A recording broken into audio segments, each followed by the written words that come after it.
Good morning, everyone. Thank you for joining the Lewis University's Television Network. Today is Thursday, February 22nd, 2024, and I'm Samara Martinez, and we begin with our top national and international stories. So the Odysseus lunar lander is scheduled to touch down on the moon today.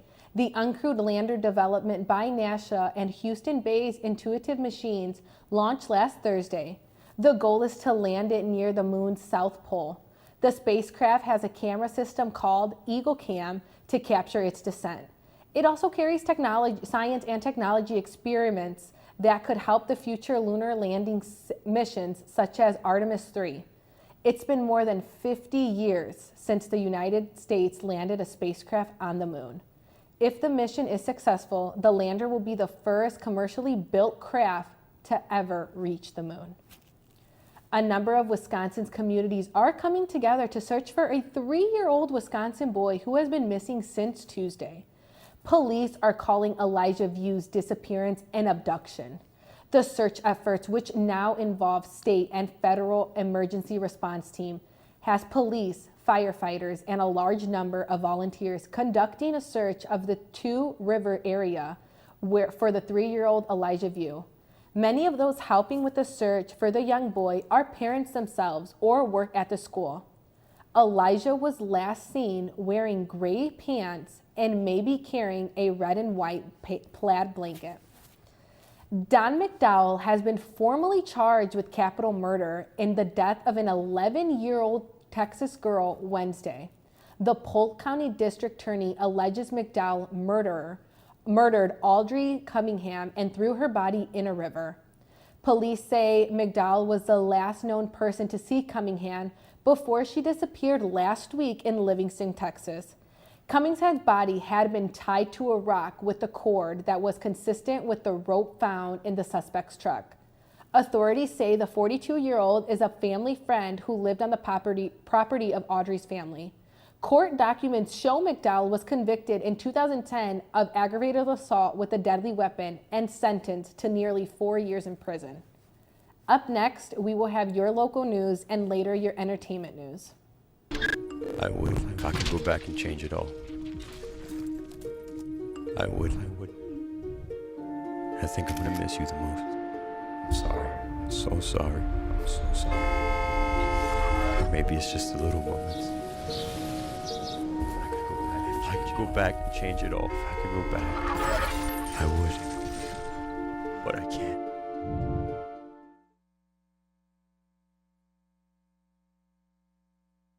There's so many rewards in life. You coming into our home was one of the greatest rewards we could have ever had. You know, it took 20 years, and I got my third child, who was 17 at the time.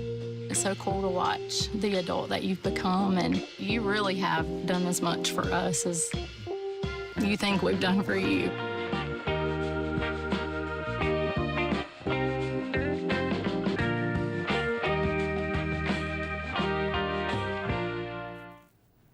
So Chicago has closed 4 migrant shelters in the past week as the number of migrants arriving has slowed down.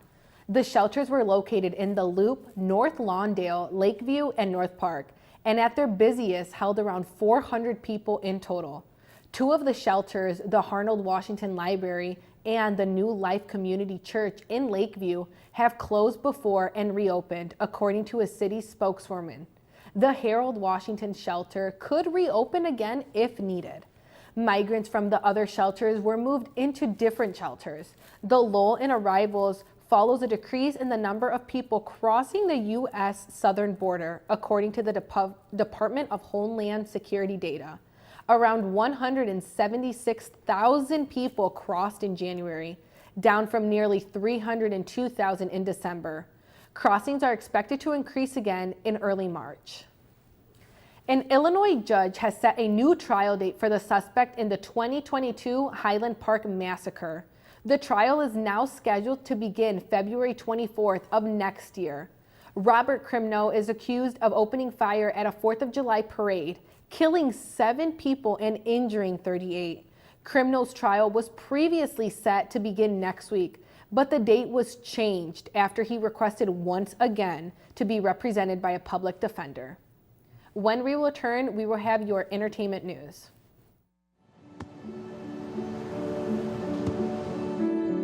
I don't remember how it started. Go to that. Our back and forth. It always came back. Dad! You probably don't remember what you told me, That was perfect. but I heard every word.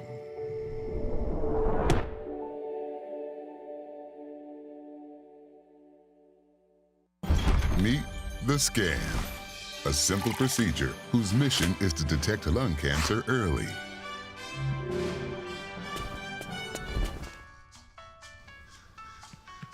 I'm here to save you. But I feel fine. That's great, but you may still be at high risk for lung cancer. Oh man, that's a new fence.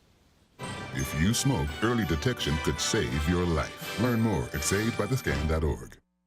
Wendy Williams' loved ones opened up for the first time about the former talk show host recent health struggles. Williams' sister and niece told People magazine that she is in a facility to treat cognitive issues. While they aren't able to reach out to her at the facility, they said she contacts them often and seems to be doing much better. An upcoming Lifetime documentary chronicles a particular difficult period for the 59-year-old whose talk show ended in 2022 on the heels of her erratic onset behavior, and news that she was struggling with addiction and health issues. The documentary Where is Wendy premieres February 24th. The Beyonce made history Tuesday when her new song, Texas Hold'em, debuted in the top spot of Billboard's Hot Country Songs chart. This makes her the first woman to have topped both the Hot Country and Hot R&B hip hop songs charts since the list began in 1958. 16 Carriages, a second single on her upcoming country album, ranks number 9 on the chart. Beyonce dropped both songs during the Super Bowl 58. Kevin Costner's divorce is officially final. Court documents show his marriage to his ex-wife Christine Bauminger was terminated on Friday after the two had previously reached a settlement agreement in September. The couple had been married for nearly 20 years. It was Costner's second marriage. The Yellowstone actor and his ex-wife have agreed to retain custody of their 3 children, ages 16, 15, and 13. Up next, we will have your Lewis Sport update. Stay with us. Touchdown! Oh, did you see that? Whoa, we scored? Yeah, we scored. We're going to the playoffs. I can't believe I missed that. Every time I'm buzzed, I spend too much time on my phone. What? I should take your phone away. No. I'll call for a ride. Hey, why does my face look like that? I'm playing with these new face filters. Okay, you know what? Yep, that's mine. I'm gonna need that back. No. Kevin!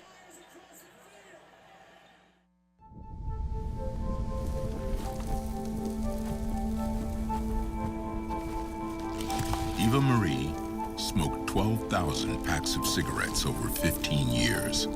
She quit, and now there's a new lung cancer screening that could save her life. You stopped smoking. Now start screening. No matter how much you smoked, early detection could save you. Talk to your doctor or learn more at savedbythescan.org. I know kids worry about a lot of things. Getting enough food to eat shouldn't be one of them. Through a nationwide network of food banks, Feeding America serves virtually every community in the United States. See how you can help your community. Visit feedingamerica.org. The Lewis University's baseball team fell 6-5 after a close battle against St. Francis yesterday. St. Francis struck first with 2 runs in the bottom of the second off 3 hit batters, a walk and a double. Lewis answered right back with 2 of its own in the top of the third. The Flyers loaded the bases in the top of the fourth, and Mikey Cohen stepped up, blasting a bases, clearing doubles with 2 outs to score all 3 runners and give Lewis a lead 5-3. St. Francis got within 1 run in the bottom of the 5th with a triple and 2 singles in the double. Neither side scored again until the bottom of the 8th when the Saints pushed 2 runs across and secured their win. Lewis baseball heads to Nashville, Tennessee for a series at Trevecca Nerezi this weekend. The Lewis University women's basketball team earned a comeback victory 76-70 at Quincy this past Saturday. The win keeps the Flyers tied for first place in the Great Lakes Valley Conference with Drury at 15-3, with 4 games to go, and Lewis owning the tiebreaker over the Panthers with its victory over Drury back on November 30th. The game was a close one as Quincy started the match with a 12-0 early lead as Lewis went 0 from 4 from the field to start the game. The Flyers got going after an 11-0 run behind 6 points from Grace Hilber to get back within 3. 20-17, the Hawks answered with a 3-pointer, but Catherine Schmidt hit a 3 to restore the lead to 5 points. At the 5-minute and 16-second mark, the Flyers knocked down 2 free throws to steal their victory, 76-70. Lewis women's basketball comes home for a matchup with Rockhurst today at 5:30 p.m. The Lewis University men's volleyball team swept Quincy 3-0 Tuesday to snap a 3-match losing streak. Quincy started fast, going up 4-1 and keeping their lead until Lewis roared back with a 4-0 run to tie it at 9. The second set started tight, with scores tied 5-5 early. 2 kills by Michael Sacht helped Lewis take on a 3-0 run to take the 8-5 lead. Lewis was set to finish strong in set 3, taking a 4-0 lead with a kill. The Flyers kept the Hawks at arm's reach until a 5-1 charge from Quincy cut Lewis' lead to just 1. Lewis men's volleyball heads to California this weekend for a challenging matchup. The Flyers take on number 1 Long Beach State on Friday at 9 p.m. and on ESPN+. But that is it for today's news. Thank you for watching. As a reminder, you can always keep up with Lewis University's television network on Facebook, Instagram, and Twitter, and by visiting our YouTube channel. I am Samara Martinez. Have a great night.